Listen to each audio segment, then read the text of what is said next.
What's going on, everyone? I'm just a typical, average American here today to react and learn about how is the United Kingdom so rich? United Kingdom, why are you so rich? Are you rich? What? The title of this video really caught me off guard because I did assume that the United Kingdom was, probably roughly on the same level, economy speaking, economically and financially speaking, as the United States. Both are pretty large players on the global stage, you could say. So I'm really interested to hear about how exactly this video breaks it down. What are we saying here when we're saying the United Kingdom is rich? Like the average income of an individual working in the UK? Or is everybody just rich? Can I come? Can I come be a part of this? But seriously, I figure this is going to talk about maybe the UK economy or some of the, I don't know, importing and export and trade and other sorts of financial players that determine, the wealth of the UK. Something like that. At any rate, I'm very interested to hear about this more. For understanding the wealth. How on earth can the country which is the 80th largest by land size in the world, with the 21st largest population, have the 5th largest economy on the planet? 21st population? Ranked 21 in population. I actually didn't know that. I thought the UK, gosh, I've never thought about it very seriously, but I thought the UK would be really up there, top 10. There's a lot of people in the UK. Wow, and that does make it much more impressive if they are like the 5th, top 5 most wealthy nation, but 20th in population. That's pretty amazing. 21st largest population have the 5th largest economy on the planet. With an economy size of around 3.1 trillion US dollars, the United Kingdom stands as the country with the 5th highest GDP in the world. Okay, yeah, this is interesting. Glad to see the United States is still doing okay. I'm sure printing tons of money on our magic printers has nothing to do with that at all. When was this made? Hold on. We're talking 2021? October? Exactly a year ago. Okay, this is reasonable. Reasonably up to date. We're kind of all in a quote-unquote financial recession at this point, but I'm gonna take this as pretty accurate. Placing them above India, a nation with a population over 20 times larger and 13 times more land size. So how is this relatively small country so damn rich? In this video, we shall find out. How are you so damn rich? I like how he puts that. How are you guys rich? Something's going on here. What do you... Is it beans? Is it bean sales for breakfast? What's the explanation here? Right, before we begin, let's have some quick-fire financial statistics, so that we've got some reference and baseline for understanding the wealth of the UK. The UK as a whole comprises of 4 different countries: England, Scotland, Wales, and Northern Ireland. Great Britain is just the island part, so it excludes Northern Ireland. It has a... Right. I've studied. I know this. Actually, that was one of the first reactions I made, was learning about that fact right there, the difference. And luckily I've retained some of it. A GDP of 3.1 trillion US dollars, a GDP per capita of just over $46,000, an average salary of $41,000. It exports $837 billion worth of goods. Average salary of $41,000. Wonder how that compares to the United States, honestly. U.S. average salary. Oh, this is 2021. 54,000 versus 41,000? Okay. $1,000 of just over 46,000. Again, it said like the total economy of the United States. I don't know what that chart actually said. Like 21 trillion or something. 22 trillion. Versus United Kingdom of 3 trillion. So if the United States is 7 times bigger, but the average salary in the UK is only a little bit under that of the United States, that's pretty amazing. I'm just saying when you factor in scale and population size and all that, it's pretty amazing. $1 an average salary of $41,000. It exports $837 billion worth of goods. The average house price across the UK is $367,000 US. Wow. However, the average house price in London is $705,000 US. Actually, I've gotten more and more used to these outrageous housing costs. When you visit, like, if you ever visit Hawaii or California or New York or somewhere like that, yeah, you see these $1 million houses that are just normal houses, but all that matters is the location. Like, I think the narrator was talking about London there. Yeah, so easily $700,000, $1 million for just an average house. Just because of location. I've always thought that apart from London, the UK doesn't really have any super sprawling megacities. Birmingham and Manchester are pretty big, relatively speaking, but it's nothing like China, the US, or India, for example, who have multiple megacities with gigantic skyscrapers and sprawling city spaces. What's true about this is that Americans, if they were to think about major cities in England, they'd be really hard-pressed to come up with anything other than London. Rightfully so, because London is, like, iconic at this point. Fun fact, China actually has over 100 cities with more than 1 million population. Really? According to the UK Office for National Statistics, or the ONS, the services sector is the largest sector in the UK, accounting for more than 3/4 of the GDP. The service industry in the UK comprises of many industries. The service industry is like 75% of the UK economy. I mean, this makes sense. What kind of services are we talking about here, though? Does that include goods? Because I always thought goods and services, were kind of distinguished a little bit. I don't know. The GDP. The service industry in the UK comprises of many industries, including finance and business services, consumer-focused industries such as retail, food and beverages, and entertainment. Okay, so services comprises all of that, including food and retail and all. Okay, makes sense. Manufacturing and production contribute to less than 21% of the total GDP, and agriculture contributes to just 0.6%. First of all, manufacturing and agriculture make like less than 25% of the UK economy. Is that very different in the United States? I feel like we take a lot of pride in our manufacturing, our United States home manufacturing and industry. Huh. I'm going to have to look that up at some point. How much of the American economy is built around services and how much is built around manufacturing. But today is for the United Kingdom, so enough of that. Let's take a more in-depth look at GDP, the gross domestic product. This is how much a country produces and measures how big its economy is. Production translates into income because everything produced and sold gets paid for, and those payments find their way into somebody's pocket, whether through wages. Where'd the picture go? No way. Did this guy accidentally publish his YouTube video with a huge black screen in the middle of it? Okay, I guess we're just listening for a second here. Yeah, this isn't frozen or anything. Oh, well, he accidentally put like a minute of black screen. Okay, enjoy. Not the largest economy by GDP. What?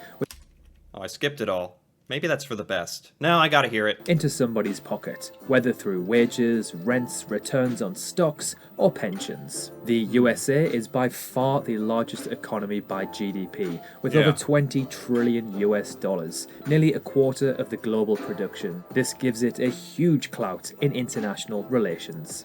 I didn't realize it was the United States was a quarter of the world's GDP? I already am not great at finance and GDP, but I think I understand what's being said here. That's pretty crazy. The market size means it can dictate terms on accessing its market, as other countries would love to access such a market. As mentioned earlier, the UK's GDP is around 3 trillion, which puts it 5th in the world, about 3.3% of global production. I mean, the United Kingdom, as small it is population-wise compared to a lot of other countries, is 3% of the global GDP economy.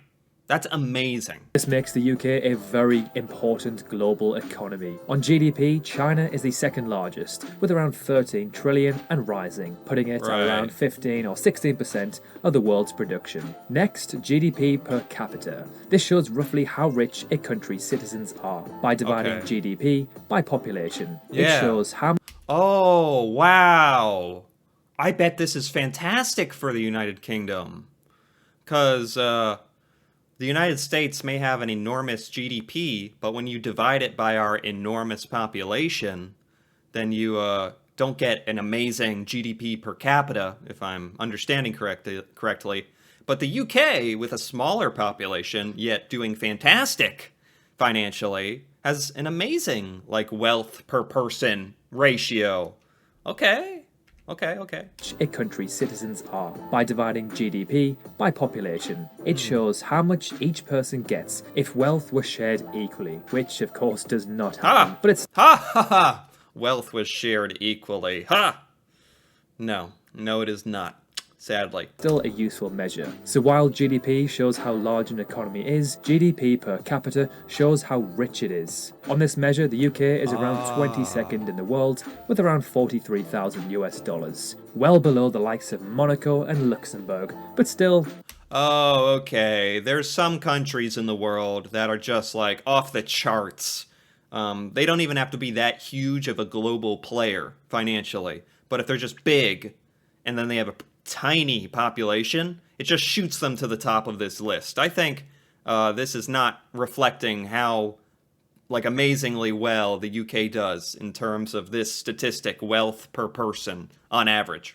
Not too bad. The UK led the way in industrialisation in the late 18th century and developed many industries and institutions that have helped it retain a strong economy. These institutions cannot emerge overnight, and currently very poor countries are developing them, but it will take lots of time. These institutions include rule of law, property rights such as physical and intellectual, competition law, an independent central bank, democracy, contract law, political check. Wait, what? What? I was very excited to learn about, like, the different parts of what sectors and things make the UK economy so strong and successful. And a lot of it is law? Like, lawyers? Or legal fees? I'm a little confused here, to be honest. Currently, very poor countries are developing them, but such as physical and intellectual, competition law, an independent central bank, democracy, contract law, political checks and balances and independent judiciary, bankruptcy laws, welfare state, and compulsory schooling. All of these things help the economy by helping... Okay, these are not, like, strictly things that are businesses or make money. These are just, like, contributing factors that the UK uses and enacts as policies that make it so, like, successful and financially successful. Okay, I think I understand a little bit. That caught me a little off guard.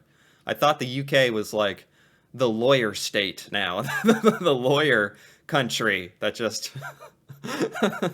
I don't even know. Being a secure business environment and boosting human capital, that's skills and innovation. People invest knowing the government will not steal their capital. The UK scores very highly on the World Bank's Doing Business report, which measures the business friendliness of the country's regulations. It is kind of a flawed index, but can be used as a snapshot here to show that the UK values business and economic growth. Because of historically accumulated capital and skills, the UK has a huge productive capacity, strong innovation potential, and low costs. And these features make it competitive relative to countries that do not have these human and physical capital endowments.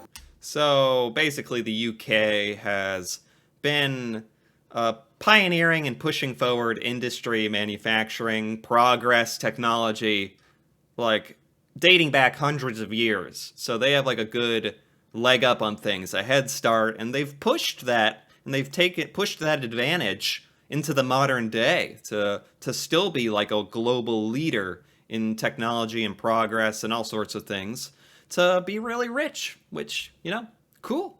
It has a very diversified economy, producing in many different sectors, including many high-value ones such as aerospace supplies and semiconductors. Oh, yeah, that's kind of the things I was wondering about when I turned this video on. Like, what is the UK known for in the global trade world?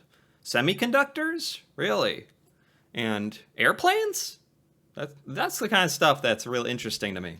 Recently, Prime Minister Boris Johnson has vowed that the UK will become a superpower in terms of AI, technology and innovation within the next decade. Many poorer countries have not got much past their primary resource export, which are low value added. This lack of... Right. A lot of poorer countries in the world are relying on, like, literally the resources of the land that they can process and sell.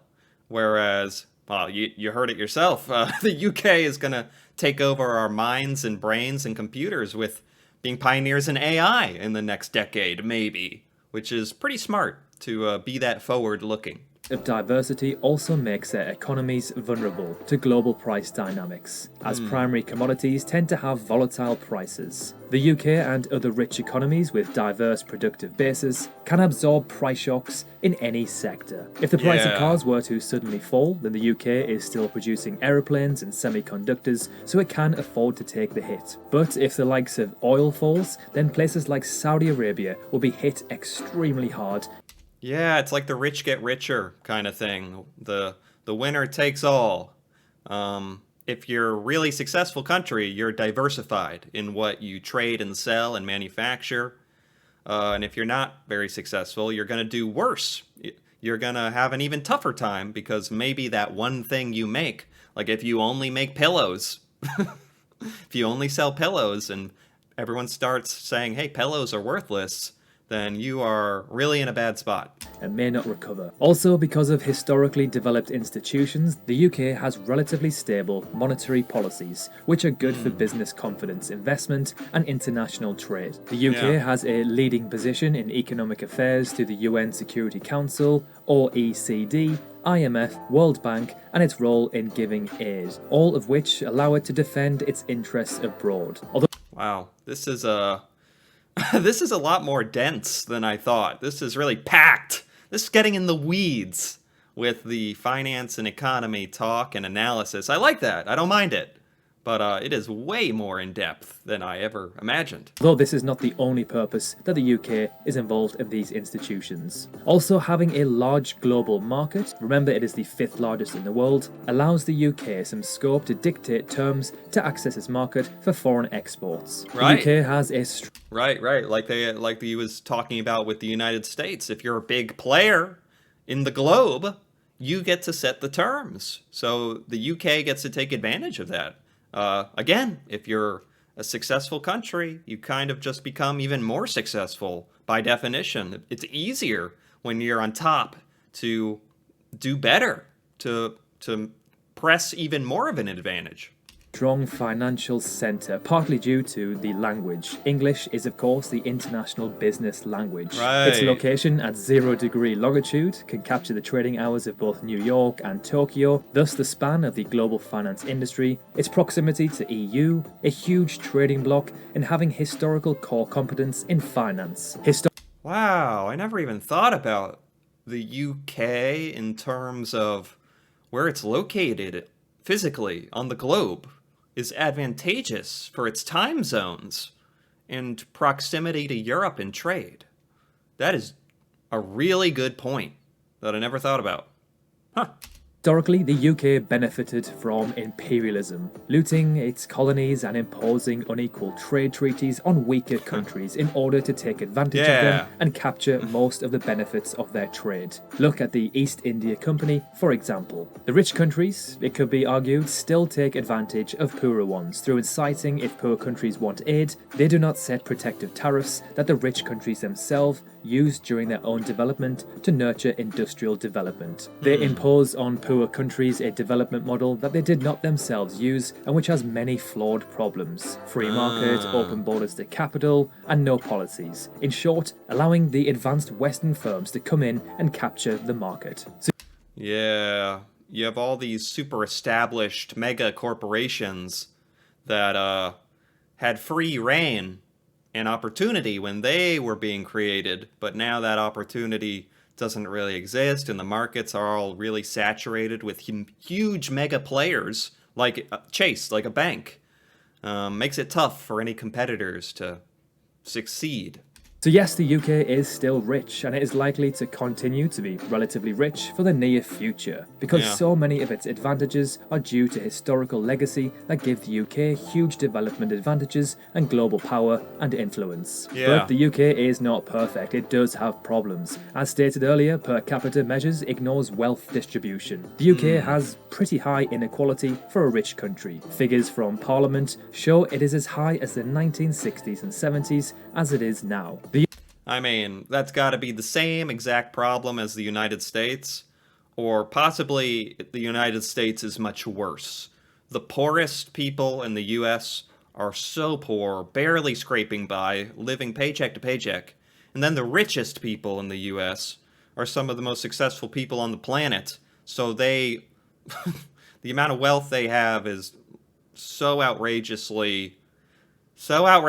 when you compare it to the poorest people that it really skews the graph, you might say. The UK is also home to a number of large energy companies, including 2 of the 6 oil and gas superpowers, BP and Royal Dutch Shell. The UK is also rich in a number of natural resources, including coal, tin, limestone, iron ore, salt, clay, chalk, gypsum, lead and silica. Forbes also rated the UK.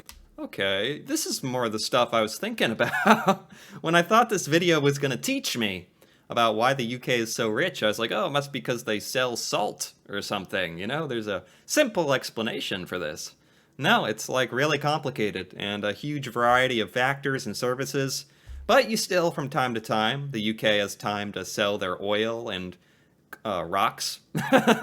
UK as the best country in the world for doing business. The UK also ranks as the 2nd best country in the world for startups, only behind the US, and ranks as the 8th best country in the world for ease of business. The fact that English is classed as the language of business and billions of people around the world either speak it fluently or as a second language highly benefits the UK. Yeah, in the United States, creating a business or starting a business, being an entrepreneur, is so highly regarded. Everyone wants to do it. And a large part of that is probably because there's a really low barrier to entry. You've got a decent shot at succeeding if you have a decent idea for a business in America. And it sounds like that's very similar to the UK. Both are like very hospitable environments to creating a business compared to other parts of the world. Makes doing business easier and increases efficiency drastically. Imagine a Japanese businessman who only speaks Japanese trying to close a deal with an Ethiopian man. This would prove rather difficult and would require a very specific and unique translator to assist. Yeah, this can't be overlooked either. The United States and the UK both have that in common. We both speak English, which has become like the de facto business language of the world. So that's an incredible advantage as well. You may have heard of this little old city in the southeast of England called London. London is classed as the financial capital of the world, sometimes described as the city of cities because each borough is completely different to the next. London is the world's most international and connected financial centre, providing unrivaled access to global markets. Yeah, I don't know what I would have considered to be like the global financial capital of the planet. But London makes a lot of sense to me. Wow. It is a magnet for workers from around the world who make up a very diverse pool of financial and professional service specialists. In other words, London is the most influential and important city in the world when it comes to financial markets and business. It is the capital of the former most powerful colony on Earth, and although in the 21st century this no longer exists, its unrivaled importance and an opportunity still remains. London is the world capital for foreign exchange trading with a global market share of 43%. Oh my gosh. This is interesting. I always knew London was important. It's one of the most iconic, famous cities on the planet, no doubt. Huge tourist attraction, but I never thought of it as this financial and business like hub, capital of the world. But it apparently is, and it makes a lot of sense to me. Of the daily 6.6 trillion global turnover. One of the world's most visited cities, London has something for everyone, from history and culture to fine food and exceedingly good times. With such diversity, London's cultural dynamism makes it among the world's most international cities. It is a city of ideas, an innovator of art and culture. Yes, for the average Joe, it is expensive and life can be quite challenging at times, but for the mega rich, it is a city where business and money is to be made in vast amounts. Incredibly, although the UK is the 5th largest economy in the world and completely dwarfs many larger countries in terms of GDP, out of the top 100 highest market cap companies in the world, only 2 are from the UK. AstraZeneca, the... It seems like when I think of the biggest companies in the world, on the planet, maybe I'm biased, but I think of a lot of American companies, I'm proud to say, that I can think of many world player American companies, like Apple, Microsoft, stuff like that. And the ones that aren't American made, I wouldn't even know who their CEO or creator was from or where they're headquartered in. So I would be interested to hear about some UK, like top 100 businesses. There's only 2 though? 100 highest market cap companies in the world, only 2 are from the UK. AstraZeneca, the guys who developed one of the COVID-19 vaccines, and Linde, a chemical and gas company worth 172 billion and 160 billion respectively. The UK also does make a considerable amount of income from tourism, pre-pandemic of course. With over 40 million visits in 2019, inbound tourism contributed to around 28 billion to the British economy, although just over half of that was spent in London. I was just about to say, yes, I bet tourism is incredible and insane to the UK, but are we talking about London here? And like half of that is London alone. London must be like bananas, as we say. Just must be people everywhere all the time, never stops. Still probably worth going. Which was the 3rd most visited city in the world, 21.7 million, behind 2nd place Bangkok and 1st place Hong Kong. What's in Bangkok? Thailand, I've heard of that. I understand Hong Kong, but Bangkok, Thailand? I don't know what's there. Huh. So although the UK is completely and utterly dwarfed by the likes of USA and China in terms of economy size, this is expected as their populations and land size are astronomically bigger. The UK overall is a friendly, welcoming place, and London is one of the most sought after cities to live and work in the world. In my real life job, I work with so many people from across Europe and the world, and they all say how moving to London is everyone's dream. If you want to progress your career and let your dreams come true, then London is the place to be. Thank you so much for watching this video. If you enjoyed it, please feel... Okay, I think that's the end. This was by the Geography Bible. I like that. I gotta give that a like. That was very nice. Very well done. I honestly thought this was just going to be a little dip your toe in, learn a little about the UK economy, maybe some of the stuff that they sell, some of the things they're known for. No, this was like a super in-depth, deep dive. Well, I'm sure you could go a lot deeper than this, honestly, but this was fairly detailed, which I liked. I enjoyed. I was able to pretty much understand everything, I think. And, I never quite appreciated, compared to its population, how incredible the UK has done. I know it's a huge, it's a huge player on the world stage as far as a country and influence and power. But I never knew financially how successful it was until now. But it makes sense when you think about it. And what I definitely didn't appreciate was how important London was from a business and economy, financial point of view. Never knew that. It's basically the #1 place in the world, which is pretty insane. Just more people going there. We already have like everyone wanting to go to London, and here's just another reason for all the businessmen to want to pile into London. So that's great. No, I'm kidding. It's incredible. So if you thought this video was incredible as well, or just good, or okay, feel free to give it a like or leave a comment. And if you're interested in more videos like this, me reacting to the UK, Great Britain, the culture there, the things, stuff there that I've never ever seen or heard before, feel free to subscribe for more. And until then, thanks for watching, and see you next time.